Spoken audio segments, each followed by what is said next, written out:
Welcome to 20 Minute Tabletop, a podcast about board, card and miniatures games, where each week we discuss something that excites us in the hobby in 20 minutes or less. And this week we're going to look at our favourite games from our own childhoods and what we're playing now that we have our own children.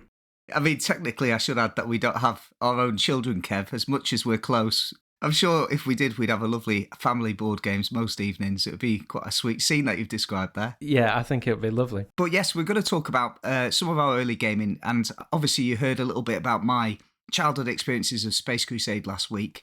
And I thought it would be nice to follow that on, really, to talk about maybe some of the games you played, Kev, as a kid, and also how we are playing slightly different games with our own children in 2024. So yeah, should we crack on with that then? Yeah, let's get stuck in. So where did it all start for you, Tom? You know, the standard games that everybody plays: Monopoly, Cluedo, Risk. I loved Mastermind, strangely. Did you ever play Mastermind, where you get 5 or 6 colours at the end? Yeah, I remember it, and I really remember the little plastic pieces, and really quite a strange piece of artwork for a children's game. There's kind of the old guy. Was it I've forgotten his name. Magnus, possibly. Yeah. In the chair on the front of the box. Yeah, really quite a serious look for a child's game. You see, I love that game because I used to play it with my uncle. And what he used to do is he used to narrate his thinking process during the game. So he'd say, interesting. Well, there's a lot of green in this room. So I think subconsciously you may be thinking about having some green in there. And I've noticed that when I said green, your eyes twinkled a little bit. So maybe, and then I played that game with my wife, Jo, and she sat there in silence the entire game. And it was the most dull game I'd ever played in existence. So I did enjoy Mastermind. That's actually a genius bit of teaching from your uncle, grandfather, was it? In that he's, talking it out aloud. And I'm sure we'll get into the intricacies of introducing these games to children, because we probably all want to get Scythe out with the kids, and you've got a 3-year-old sat in front of a 4-hour epic, Twilight Imperium. It's just not happening as much as you want it to. I think as a parent, you've got to be quite patient. But for me, it started probably with the usual classics, the Ludo and the Snakes and Ladders and all that kind of stuff. The first 2 games that I remember were quite big pieces of plastic. There's one called Ghost Castle by Milton Bradley, if you remember that one. Absolutely, I loved Ghost Castle. What a game that was. In fact, they've just re-released it. Did you know that? No way. I hope it has an expansion box and it's available for £500 from Kickstarter with all the extras. No, I tell you what, it's really, really good. The production values that they've done of this game, I bought it for the kids for Christmas, not last year, but the year before. The worst thing about it, though, is when you've constructed Ghost Castle and this new edition, you will never get it back in the box. And it's ostensibly the same game, and they've done a really good job of bringing it back to life. Because I used to search in charity shops for Ghost Castle, because it did become a real collectible piece, didn't it? What a game that was. I know, I had it. I bought it from a charity shop as an adult, looked on eBay for a missing piece and found out my incomplete set sold for £50. Yeah. So it went back on eBay. I've got to say, but it is a great thing. But I loved anything that was big and plastic, really. So Mousetrap was another classic. I really ought to introduce these to my kids rather than trying to, get the really complex hobby games to the table. There was another one called Dinosaur. I think it was Dinosaur Island, where there was an enormous brown plastic volcano in the middle of it, and then you laid little lava tiles, and that was like the in-game clock. And then it was ostensibly just roll the dice, get the dinosaurs around the track before the lava comes. But any kind of big showy thing, Mousetrap with the moving mechanism, Dinosaur Island, Ghost Castle with a big castle that you drop the skull down, I was all in for that kind of thing. Was it Fireball Island? Because I know that's just been re-released. Or was it definitely have dinosaurs in it? I'm sure it had dinosaurs in it. But again, I'm maybe misremembering it. It had dinosaurs in my imagination anyway. Talking about ostentatious pieces of plastic, I used to have Battle Masters, which was, I didn't realise it was a Milton Bradley plus Warhammer collaboration, and it came with a sheet. Are you familiar with the game? Yeah, I remember it. It was an enormous box, wasn't it? With big expansive pictures on the back of it. I always wanted it, never got it though. You literally laid out this plastic mat over your entire bedroom floor. It was enormous. It was the kind of game that I always wanted my dad to play with me, but now as an adult, I recognise that you crouching on a bedroom floor. This isn't a game you sat around a table. You had to be lying down for 90% of it. So I spent most of my time playing Battle Masters on my own. Did you have Hero Quest and Space Crusade? I did, although I had Hero Quest, not Space Crusade. I was very much more into the fantasy games, but I think that probably was inspired, and my lifelong love of kind of fantasy miniatures games probably come from two game systems. The first one was Crossbows and Catapults, if you remember that. That's just been re-released. There's obviously some nostalgia thing going on, all these great 80s massive plastic games. But Crossbows and Catapults, if you remember it, you had two castles at either end of the map, and then you literally had crossbows and catapults that sent big pieces of plastic across your living room, and you had to try and knock down the other person's castle. And you built a little wall. There was Vikings, I think. My friend had one with a longboat expansion rather, where there was Viking longboats that fired pieces of plastic out. It was awesome. So that was kind of a loosely fantasy vibe. But the thing that started it for me, 100%, was I got some Top Trump cards, which I'm sure is a worldwide phenomenon. Now we've got worldwide listeners, Tom. But if this is not a thing in your country, basically Top Trump's pictures of cars, animals, whatever, with some stats on. And the two players compare the stats, and then the one with the best stats keeps the pile. Once you've got more cards than your opponent, you win. And I had a Games Workshop issue. I think I got it from, it was my birthday, another child bought it me at the party. Games Workshop combat cards, and I had the Chaos and Orcs, and it had the actual pictures of the miniatures from Games Workshop, the Citadel miniature range as it was. And I've looked these up, and you can imagine it's going for quite a lot of money on eBay now. But it was literally just the stat lines out of the Warhammer Fantasy Battles manual printed onto the cards. The most low-effort product ever. And I absolutely loved it. And then, years later in W.H. Smith's, which is like our big stationer's magazine shop, saw White Dwarf, which was the Games Workshop magazine, with the black and white pictures of all the catalogue in the back. And that was it. I was hooked. That was way too expensive. So Hero Quest, genius bit of marketing from Games Workshop and MB, released it, and then I was in. I loved Hero Quest, probably as much as you love Space Crusade. You see, I would argue that I love Hero Quest just as much, if not more, than Space Crusade. They're on a par for me, but Hero Quest probably a little bit higher. My dwarf in Hero Quest, by the way, has got a little bit of an adventure that I haven't told people about. Even though it was my childhood game, Hero Quest, it was a game that was enjoyed by my dad and my mum. And when my uncle and auntie came to stay once, and my uncle played as the wizard, and at the end of the game, he killed my mum, who was playing as the dwarf, because you can, attack your friendly figures, can't you? Just so he could have all the treasure. And my mum was so upset by it that she picked up my dwarf and lobbed it into the open fire. So my dad rescued this dwarf, but even to this day, it's got slight deformation, and that's why I've never been tempted, to, because obviously it's been re-released, Hero Quest, and everybody's talking about it, and I'd never be tempted to upgrade because I like the fact that this was the game that I played as a kid. I think that matters to me, even though it shouldn't matter too much. A little hallmark of the family violence, Christmas time family violence. That sounds great. I remember playing that with my dad. Obviously, I got it for Christmas. Unlike you, I was an only child, so my dad played it. I think we got through the first campaign. The first story. That was pretty much it. I think he was not into it. But my dad had a ZX Spectrum, so he was ostensibly a geek in his own way in the 70s and 80s. And he had the Hobbit text adventure, which I don't know whether he bought it. He used to buy the ZX Spectrum magazine and copy the code out of the back. They used to give a game away. But the way they would give the game away with the magazine was they would just print the code and you had to copy it out line by line. Either way, he had the Hobbit text adventure, and he used to load that up for me, and I absolutely loved it. I must have been 4 or 5 years old, hardly able to read, but then you get the not even low poly, pixel art of the Hobbit's doorway. And now, actually, I'm reading The Hobbit with my lad Ted, who's 7, who's just coming into his own world of games, although perhaps not as fast as I like. I need to be more patient. Yeah, I know we're supposed to be talking about board games, but I do remember a text adventure game on the Commodore 64, and I couldn't get past the very first screen, and it was the most frustrating game I'd ever played. I was trying every command, eat the seagull, remove a stone, jump up and down, tap at the door, and I never got past it, and it was way before I remember back in the day, you had to phone up a company, didn't you? I got in so much trouble once playing Zelda and phoning up for help from a magazine, and it must have cost about 50 quid or whatever to my parents. They were livid that I'd been on the waiting list for an hour to find out.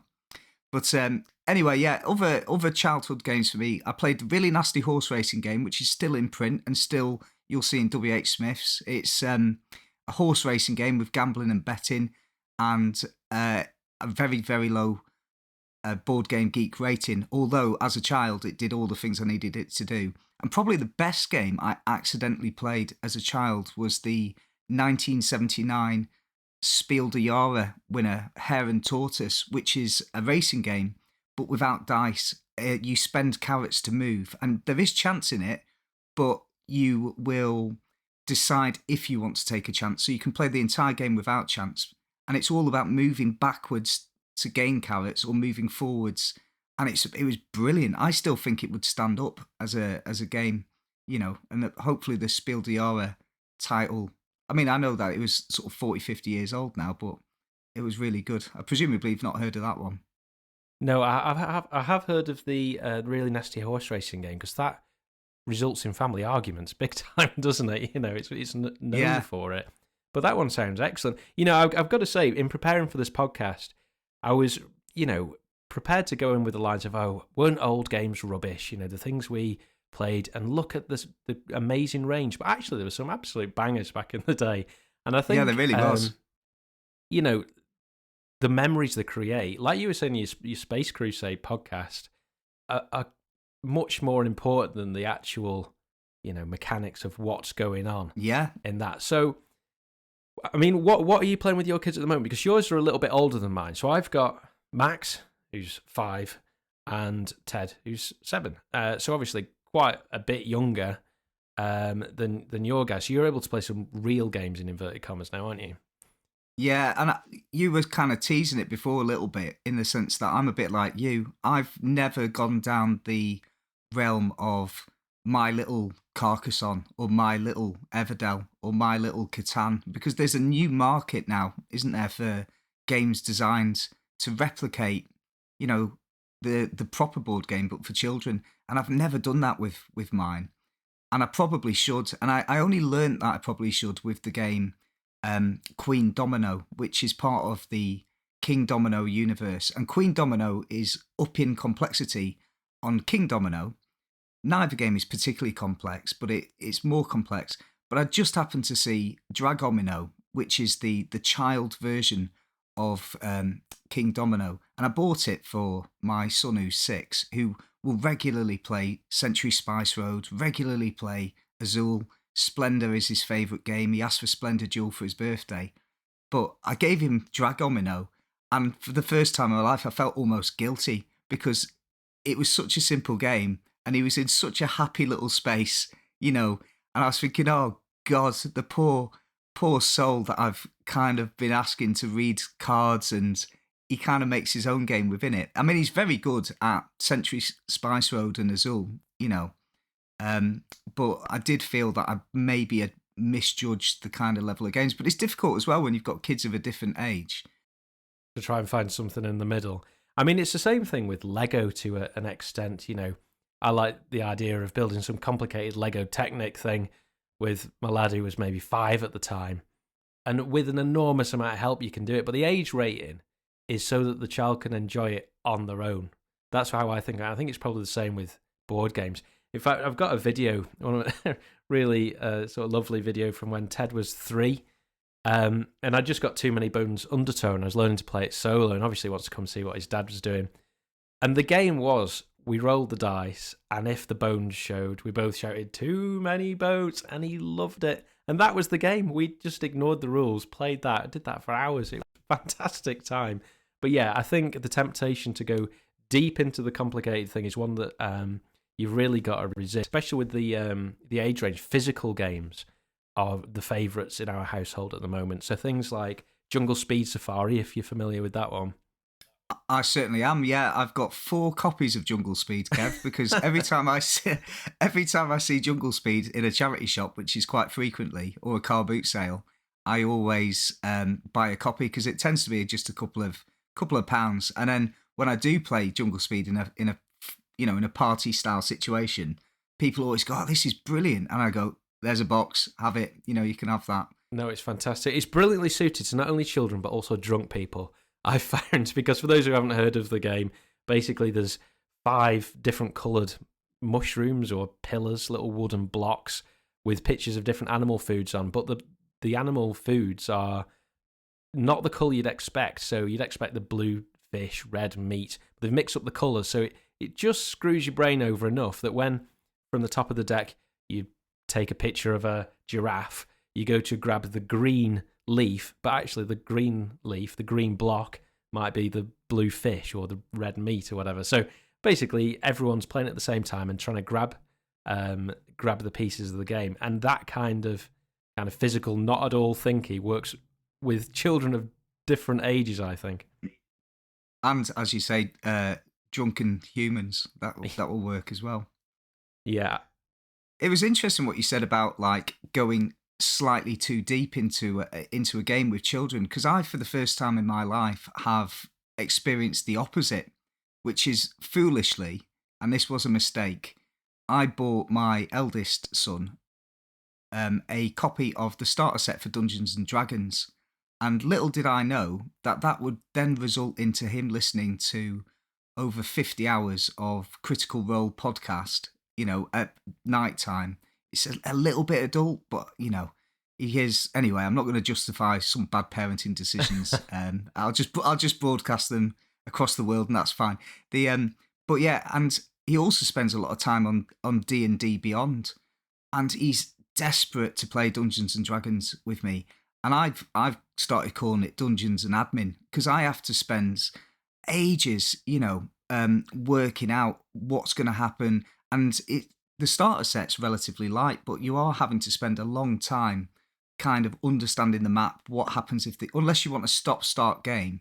And of course, because he knows the rules so much better than me, it does actually mean that we can play it, because he will say, no, Dad, in this kind of scenario, or he'll give me little tips like, no, you're not supposed to say what we can do. You're supposed to narrate some choices. And I was like, all right, yeah, fair enough. I have actually, just for fun, because he wanted to learn how to edit, recorded a few copies of some of the sessions that we did. Don't worry, I'm not going to drop one in here. But yeah, so it was kind of the opposite. I had the experience of, rather than trying to get my kids to play a too complicated game, I felt like the person out of his depth playing with my sort of 11-year-old with Dungeons and Dragons. Is that a game you've played, Dungeons and Dragons, by the way? I've done a one shot, and I don't know, I'm a little bit possibly too self-conscious for it, I think. Go to the gaming centre and you hear people doing the voices. I know it doesn't have to be that, but for whatever reason, I find it difficult just to abstract myself the game and the story. But, to each their own, and it does look like a lot of fun. But I think maybe games like that, the idea that you're developing and changing a character is a big draw. And obviously, with like computer games and things, you can upgrade a character. That's a massive draw. And you introduced me to Star Realms, and my eldest, 7, absolutely loves Star Realms. The idea that you start off with a base, it's a deck builder set in space. And you have a fleet of ships, very, very basic, and then you, in the usual deck building style, you pick up new ships and improve your fleet. And he loved the idea of buying upgrades. We played Jaws of the Lion together. I did most of the rules overhead, the heavy lifting on the rules. He kind of just made the decisions. But the best bit for him was getting to, buy a better sword or spend some gold coins on some faster boots or whatever. That is where it's at, I think. And in fact, that's where it was at in Hero Quest, incidentally, wasn't it? Back in the 80s, that even they had that kind of understanding of leveling up between levels, between campaigns as well. Yeah, I think you could buy spells and things. Yeah, I have a vision of like a kind of a genie that looked a little bit like a guy blowing out a candle. But yeah, it was all kind of line art, wasn't it, with weird brown ink style. But yeah, strong memories from Hero Quest. I feel the need to caveat the fact that I have had some wonderful times playing Dungeons and Dragons with some adults and with the kids.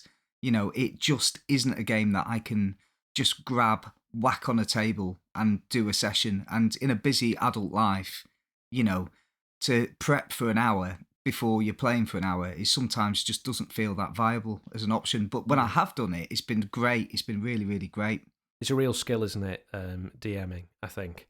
And yeah, I think you get out what you put in, very much so in that world.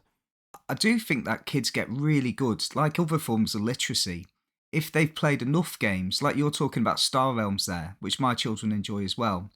As soon as they learn little core mechanics from games like Star Realms, you can introduce a slightly more complicated game where they go, oh, yeah, no, it's just like Star Realms, or it's just like this particular game.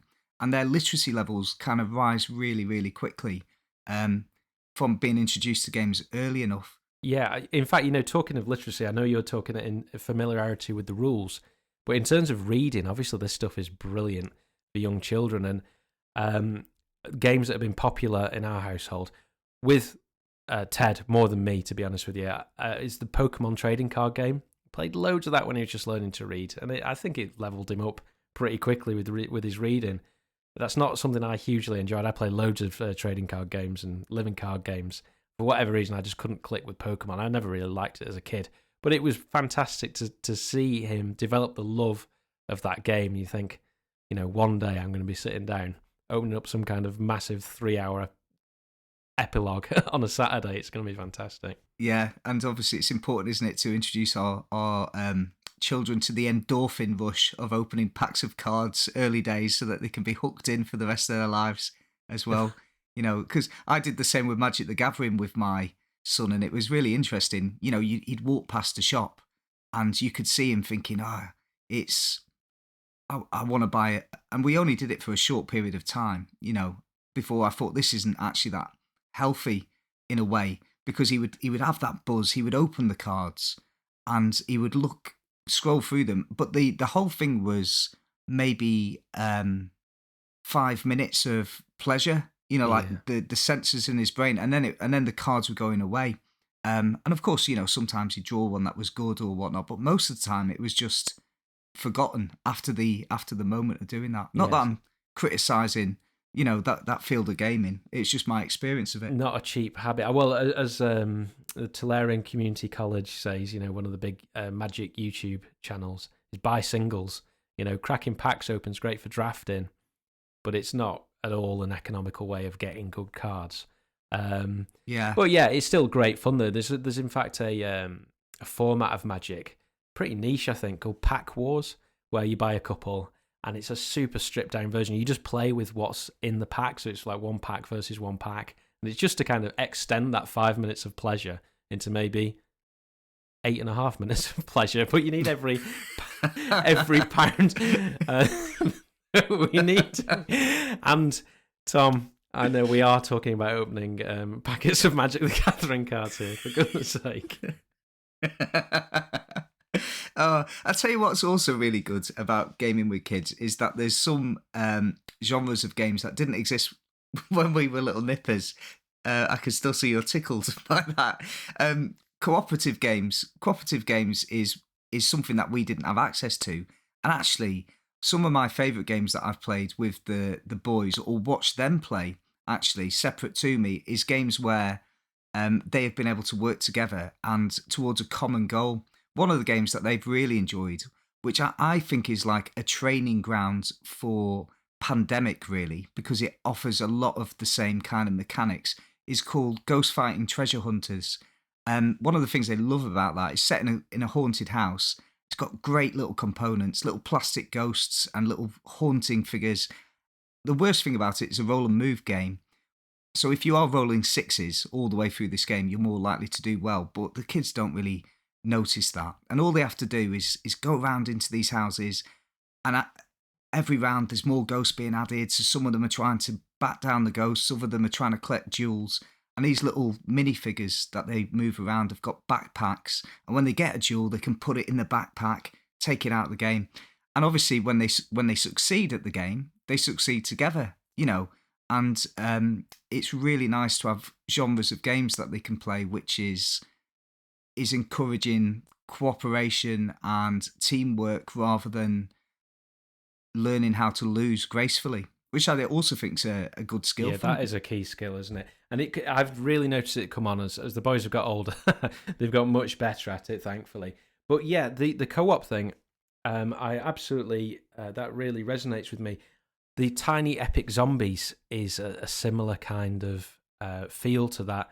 You've got little item meeples where you can physically equip the meeples with a shotgun or a baseball bat. They absolutely love it, and that's again co-op. Everyone plays against a board game, so that's really good.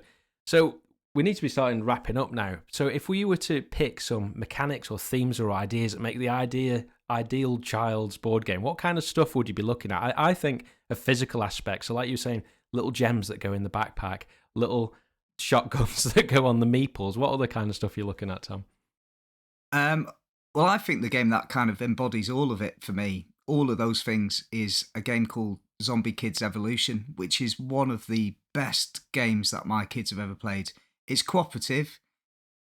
The concept is simple. It plays in 10 minutes as well, so the attention span is brilliant for kids. It's short enough.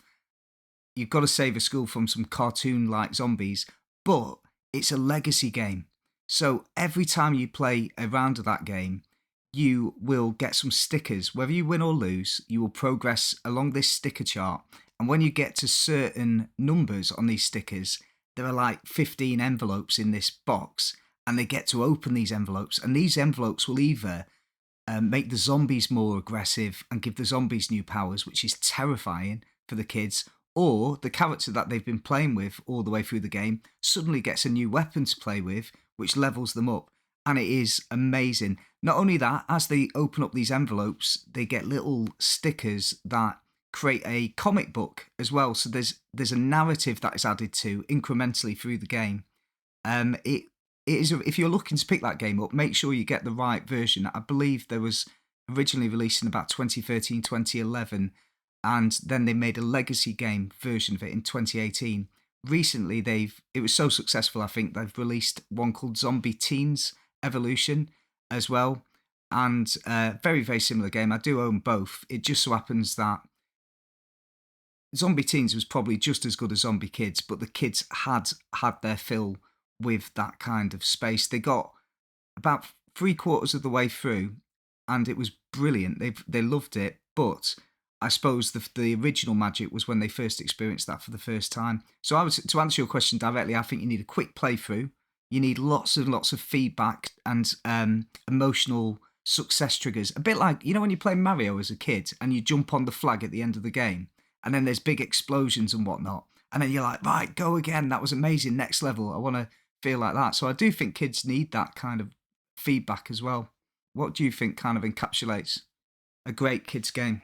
I think the physical aspect, short playtime, like you said, particularly one that you introduced me to again was Escape the Temple.